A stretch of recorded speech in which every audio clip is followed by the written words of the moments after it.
La entrevista a la carta, en diálogo directo con los protagonistas de los hechos. Nos acompaña a esta hora la ministra de Educación, María Brown. Ministra, buenas tardes, gracias por acompañarnos. Hola Gisela, buenas tardes, un gusto saludarte, siempre también una buena tarde para todos quienes nos están escuchando en este momento. Muchísimas gracias, ministra.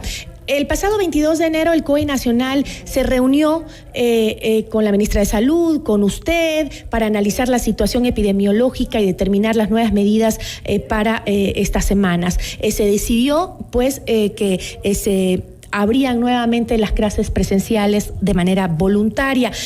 ¿Cómo debería entender la ciudadanía esta descoordinación con el municipio de Guayaquil que existe en este momento? ¿Cómo esto está generando muchísima confusión? ¿Cómo lo debería entender la ciudadanía? Gracias, Gisela. Como tú sabes, existen unas competencias que son exclusivas del gobierno central y otras competencias que son las que tienen los gobiernos descentralizados o en este caso las alcaldías. Estas están determinadas en la Constitución, en las leyes, en el COTAD, y es en función de eso que debemos operar. Como claramente estipula la Constitución de la República, la educación y la salud son competencias exclusivas del gobierno central. Es sobre la base de esta norma que se opera. Esto está establecido en el artículo 261, en el numeral 6, que determina que estas son competencias exclusivas del Estado central, y 287 del Código Orgánico Integral Penal prohíbe que personas ejerzan funciones sin autorización, y que el 346 de ese mismo código sanciona la paralización de servicios públicos. La educación es un servicio público, es un derecho humano fundamental, que además ha sido restituido en presencialidad por el COE sobre la base de informes técnicos epidemiológicos expedidos por el Ministerio de Salud Pública, la Mesa de Salud del Ministerio de Salud, que ha presentado pues los argumentos para la nueva semaforización, y en este caso el Cantón de Guayaquil está en el semáforo amarillo y debería acoger las normas estipuladas. Hemos avanzado en la presencialidad. Lamentamos mucho que la actitud de la alcaldía haya conducido a la clausura de 3 instituciones educativas del día de ayer. Hemos avanzado en otras instituciones educativas sin mayor inconveniente. La disposición del Ministerio de Educación a su personal docente, directivo, continúa siendo el retorno a la presencialidad en cumplimiento de lo dispuesto por el COE Nacional, así como lo dispone el acuerdo ministerial mediante el cual se expidió el funcionamiento de la educación en pandemia, que es a través del cual se expidió el plan, el instructivo para la elaboración y aprobación de los planes institucionales de continuidad educativa, que estipulan que a través de acción administrativa el Ministerio de Educación determinará en qué medida las clases serán presenciales, a distancia o semipresenciales. Ahora, ministra, usted ha sido muy clara en la normativa que avala la decisión que usted ha tomado de pedir el regreso presencial voluntario a los alumnos, y la normativa, según lo que usted ha mencionado, es muy clara. Sin embargo, la gestión de riesgos también es función de los gobiernos autónomos descentralizados. Eso determina pues justamente que en momentos de pandemia pueda establecer cuál es el aforo, qué instituciones pueden o no abrir sus puertas y tener presencialidad. Ahí hay como un vacío, tal vez. Están claras las diferencias en las competencias, y creo que esto se comprende bastante bien. Vemos claramente pues cómo está estipulada la normativa y cómo se ha regulado hasta el momento. Hay competencias sobre control de aforos que son exclusivas de los gobiernos autónomos descentralizados, y esas son las que el COE Nacional emite los exhortos, los famosos exhortos a los COEs cantonales y a las alcaldías para que se cumplan los aforos en playas, en el control de los aforos en el transporte público urbano, por ejemplo, es competencia de los COEs cantonales, el aforo en bares, discotecas, servicios no esenciales. Cuando se trata de educación y salud, como lo decíamos hace un momento, estos son servicios y son derechos que se regulan en el COE Nacional en el caso de la emergencia, y que además tienen la competencia, en este caso el Ministerio de Educación. En el Ecuador hay países en donde esto no es así, hay países en donde la educación es descentralizada y se trabaja a través de las alcaldías, pero en el Ecuador es un sistema a través del cual La educación está centralizada en el gobierno nacional y se toman decisiones desde el Ministerio de Educación con un alcance nacional y de cumplimiento obligatorio para quienes prestan el servicio, tanto público como también para las instituciones particulares, fiscomisionales y municipales. En este sentido, el COTAD es claro y vemos que podemos trabajar de la mano y lo hemos hecho. De hecho, lo hemos hecho con el municipio de Guayaquil y esperamos poder continuar haciéndolo en intervenciones de infraestructura, que es lo que nos permite el COTAD, con la firma de convenios de concurrencia que hemos suscrito con la Alcaldía de Guayaquil para poder intervenir en las obras. Esto es muestra de que está la competencia en el órgano central. Pero en todo caso lo que sí está claro es que la alcaldesa de Guayaquil no quiere trabajar de la mano, porque incluso ha publicado en su cuenta de Twitter cómo ha clausurado aquellas escuelas que han accedido a abrir las puertas para la presencialidad de los alumnos. Además, usted habló también de temas legales. El Ejecutivo va a emprender acciones legales en contra de la alcaldesa de Guayaquil por arrogarse funciones que no le corresponden.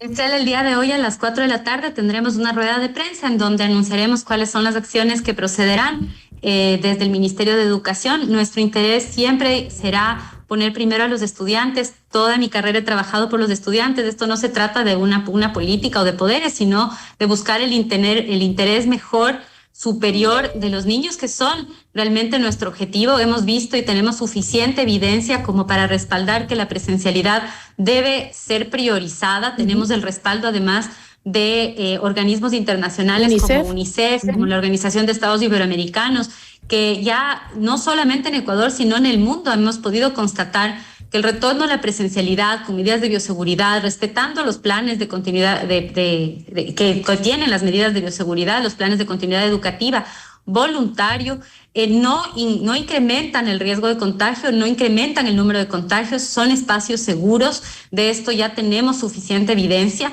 Vemos además en Ecuador, por supuesto, con mucha preocupación que pese a que obviamente sí tenemos un número de estudiantes que pueden haberse contagiado y que se han contagiado en este momento, los que están contagiados, hospitalizados, han sido contagios que se han dado en el seno de la familia, en eventos de Navidad, de Año Nuevo, no ha sido en las instituciones educativas, son pocos. Tenemos más muertes, Gisela, en el Ecuador por suicidio en estudiantes que por COVID. Sí. Tenemos más casos de otras enfermedades, por ejemplo, de la salud mental y que casos reportados de COVID en estudiantes. Por lo tanto, buscamos, y lo hemos planteado en el seno del COE en múltiples ocasiones, esta no ha sido la excepción, que lo último que se cierre sea la educación, que lo primero que se abra sea la educación. Esto no solamente como una postura técnica del Ministerio de Educación, sino como una postura técnica y una recomendación de los organismos competentes a nivel internacional en materia de educación. Ministra, usted ha sido muy cauta en tratar este tema. Siempre que la oigo en sus intervenciones sobre esto, sobre la actitud de la alcaldesa de Guayaquil, ha sido muy cauta y ha querido mantenerse de una manera con conceptos técnicos, demostrarle a la alcaldesa de Guayaquil el por qué es importante y necesario que los chicos vuelvan a las aulas de manera presencial. Sin embargo, yo creo que es importante también que la ciudadanía conozca que hay como una especie de disputa en la que tiene que vencer justamente la racionalidad. ¿Cuáles son esas sanciones o ese anuncio que usted va a hacer en las próximas horas respecto a cuál va a ser la actitud del gobierno? Porque si ya no se puede por la vía de información técnica para persuadir a quienes no están a favor de que los chicos vayan a clases, no queda otra manera que usar la ley. Por favor, ¿nos puede adelantar qué es lo que va a decir hoy en esa rueda de prensa? Primero, Gisela, siempre mantendremos una actitud conciliadora. Hemos trabajado muy bien con la Alcaldía de Guayaquil y esperamos que este incidente pues no impida que podamos hacerlo en el futuro. Siempre creo que el que los gobiernos autónomos descentralizados y el gobierno central trabajen juntos es esencial para la ciudadanía. Estas diferentes conceptos u opiniones que puedan tener las distintas autoridades no deberían interponerse en el interés superior de los niños, y eso es lo que a nosotros nos va a mover siempre, y no pondremos nunca por delante un interés personal o político. Lo más importante en este momento es primero evaluar los casos de las instituciones que han recibido esta sanción o clausura que tú mencionabas, ¿no? Que la alcaldesa puso en sus redes sociales. Ante eso, lo que procede es primero una acción en donde se impugnan estas acciones del municipio para que se levanten esas sanciones y se pueda determinar cómo proceder, tanto en las instituciones fiscales como en las particulares. Tenemos que coordinar con las instituciones particulares que también han sido clausuradas para que puedan proceder de la misma manera. Y hoy en la tarde a las 4, no me quiero adelantar porque todavía estamos perfeccionando todas estas acciones que vamos a anunciar. Estas se complementarán con algunas acciones que tienen que ver con esta línea que te acabo de plantear, que es mantener siempre primero el interés superior de los niños, el buscar que siempre ese contacto con los docentes se restituya como la mejor forma de educación, y considerando algo muy importante, que no son 3 semanas las que faltan para que culmine el año lectivo en el régimen Costa, son 7 semanas, son 35 días de clases, son 7 semanas en donde cada día de esos, un niño o una niña que no tiene a quién acudir cuando está siendo violentada en la casa, que no puede reportar a nadie. Normalmente la escuela es el primer eslabón del sistema de protección. Un día en la vida de un niño o una niña que está siendo maltratado y no va a la institución educativa y no tiene a quién acudir para pedir ayuda, es un día más perdido en esa vida. Es un daño irreparable que nosotros estamos de alguna manera permitiendo que suceda si es que no hacemos todo lo posible para que esto se impida.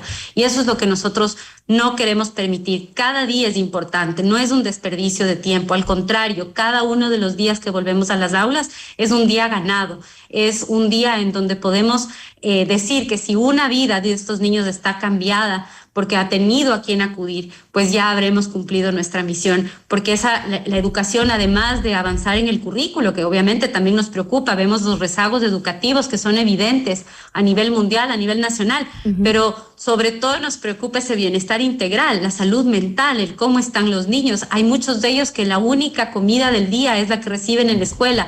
Hay muchos de ellos que por no tener esta posibilidad de tener contacto con otros estudiantes, 4 de cada 10 dice que está aprendiendo bien. Es decir, nosotros tenemos estudios que hemos elaborado con monitoreos que hemos elaborado con UNICEF en ya 3 distintos cohortes de toda esta pandemia, y podemos ya tener datos sólidos que nos indican que en la modalidad virtual, en la encuesta que hicimos en octubre de 2021, en la toma 3 de esta encuesta, más en régimen Sierra, el 80.4% de los estudiantes dicen que no aprenden nada en educación a distancia, el 60% a nivel nacional.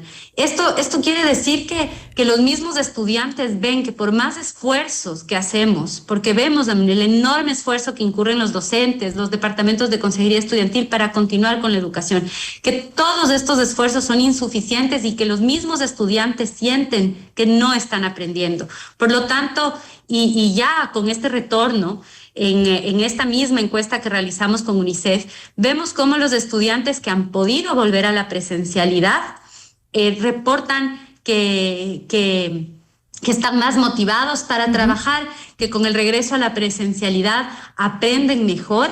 7 de cada 10 docentes reportan que su estado de ánimo también ha mejorado. 8 de cada 10 docentes dicen que su motivación para trabajar ha mejorado. 6 de cada 10 estudiantes dicen que se han sentido más contentos, más animados, mejora su estado de ánimo. Todos estos datos son los datos que respaldan el que nosotros hayamos apelado al COE para que lo último que se cierre sea la educación, más allá de que esto sea un eslogan o que sea algo que estemos repitiendo, que se vuelva una realidad y que sea la ciudadanía en general que tenga esta información para tomar una decisión voluntaria. Son las familias quienes deciden en este momento si sus hijos acuden a la presencialidad. Yo, ministra, se nos acabó el tiempo y quisiera sobre todo agradecerle y destacar ese interés de no confrontar, ese interés de conciliar, que esa es la forma de trabajar, yo creo, más aún en un momento tan crítico por el que estamos pasando los ecuatorianos. Valoro eso porque, por otro lado, en vez de sentarse a dialogar, a conversar, la alcaldesa de Guayaquil pues ha decidido tomar sus decisiones sin que éstas le competan. Sin embargo, es importante lo que usted dice, los niños son prioridad de nuestro país y es lo que tenemos que pensar hoy en día, y ya está comprobado que la presencialidad es importante para su desarrollo y para evitar la violencia que muchos de ellos viven dentro de los hogares. Le agradezco muchísimo. Estela, a ti muchas gracias, y nosotros esperamos que todas las demás provincias en donde hemos avanzado en esta presencialidad de manera positiva den testimonio de de lo que ha significado pues este cambio, este volver al cole. Muchísimas gracias, ministra. Agradecemos la presencia de la ministra de Educación, María Brown. Esto es Notimundo a la Carta, siempre bien informados.